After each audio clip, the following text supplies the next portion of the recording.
Nous sommes aux États-Unis, à Manhattan, il y a une quinzaine d'années. C'est l'histoire d'un vieil homme juif qui habite seul depuis de nombreuses années. Très discret, il se rend chaque jour à la synagogue, il s'assoit dans son coin et il prie et il retourne chez lui sans parler à personne ni déranger qui que ce soit. La plupart du temps, il s'enferme chez lui, refuse de quitter sa maison même pour les repas de Shabbat. À chaque fois, il décline poliment toutes les invitations qu'il reçoit, si bien que les gens ne savent strictement rien sur lui. Malgré tout, tout le monde l'apprécie pour sa douceur, sa gentillesse. Il parle toujours très calmement, il ne gronde jamais les enfants lorsqu'ils font du bruit dans son quartier. Au contraire, il regarde toujours avec amour et nostalgie, et très souvent avec les larmes aux yeux. Et puis un jour, plus rien, plus aucune nouvelle de lui. Pendant plusieurs jours, on ne le voit plus à la synagogue.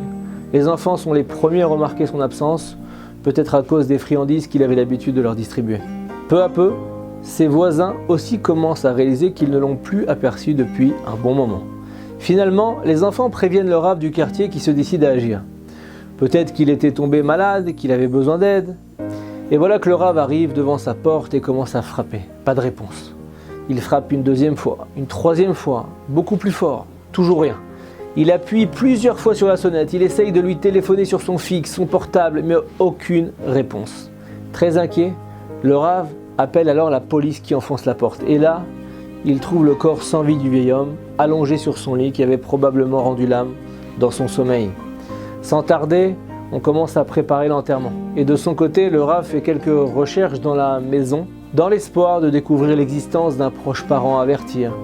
Mais il ne s'attend pas vraiment à trouver quelqu'un de sa famille. Il savait qu'il ne recevait jamais aucune visite et qu'il habitait seul depuis des années déjà. Après une heure de recherche, comme il le craignait, il ne trouve aucun signe de vie d'une éventuelle personne à contacter. Et voilà que le rav s'apprête à repartir. Mais soudain, il remarque un vieux carnet posé sur une étagère qu'il commence à feuilleter. Il contient toutes sortes d'informations personnelles et surtout, le plus important, un numéro de téléphone, celui de Yona, le fils unique de ce vieil homme. Sans perdre de temps, le rav compose immédiatement le numéro et annonce délicatement à Yona le décès de son papa et l'enterrement imminent.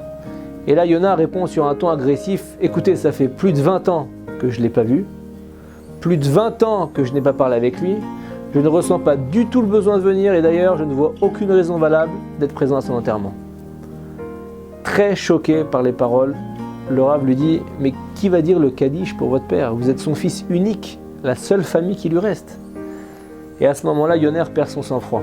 Bon, ça suffit, j'ai pas que ça à faire, ça fait longtemps que j'ai abandonné la Torah et tous ces trucs de religieux, je suis très heureux dans ma vie, je n'observe rien du judaïsme, je ne crois pas au Kaddish, j'ai aucune intention de le réciter, alors si vous n'avez rien d'autre à ajouter, j'ai beaucoup de travail qui m'attend. Mais le rav n'abandonne pas et répond calmement « S'il vous plaît, laissez-moi vous expliquer, ça ne vous prendra qu'une minute, vous n'avez aucune idée des bienfaits que peut apporter un Kaddish. C'est pas une prière pour le défunt, vous lui faites rien, beaucoup de gens croient ça. C'est une proclamation de la grandeur de l'éternité du Créateur. C'est une prière qui protège des punitions, des malheurs, qui prolonge la vie de l'homme.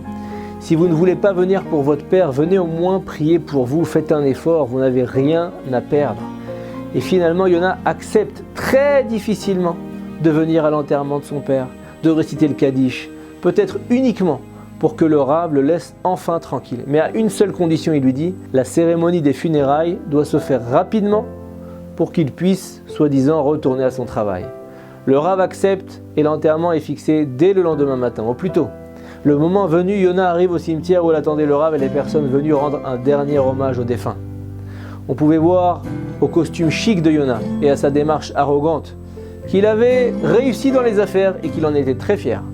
À peine arrivé, il leur dit « Je vous prie de commencer tout de suite. Comme je vous l'ai dit, j'ai énormément de travail, mon business ne va pas tourner tout seul. » Le rav commence alors en lisant quelques Tehillim, puis devant la tombe, sans ferveur ni la moindre émotion, avec une froideur, Yona récite le Kaddish en répétant froidement mot à mot après le rav. Il n'avait qu'une seule hâte, en terminer le plus rapidement possible avec tout ce folklore de religieux et retourner à ses affaires. Ensuite, le rav prononce quelques mots en l'honneur du défunt, mais tout à coup, en plein milieu de son discours, une terrible explosion se fait entendre à proximité. Un avion vient de percuter l'une des tours jumelles. Et oui, ce jour-là, c'était le 11 septembre 2001, cette date si tristement célèbre des attentats à New York. Dans le cimetière c'est la panique la plus totale. Les gens deviennent hystériques. Ils courent, ils se bousculent, ils appellent leur famille. Seul Yona reste immobile près de la tombe de son père, réalisant le miracle qu'il vient de vivre. Car il y a quelques minutes à perdre, il se trouvait encore dans la tour qui est maintenant sur le point de s'effondrer, l'endroit où il travaille depuis des années. Profondément bouleversé, il ressent pour la première fois depuis des années le lien qui l'unit à son père, et d'une voix brisée, il dit « Papa, grâce à toi, j'ai reçu ma vie en cadeau. Pardonne-moi de t'avoir abandonné toutes ces années. » Et quelques jours plus tard, Yona retourne sur la tombe de son père, mais cette fois avec beaucoup plus d'émotion et un tout autre sentiment, celui d'un fils qui a été sauvé grâce au mérite du Kaddish. Shabbat Shalom.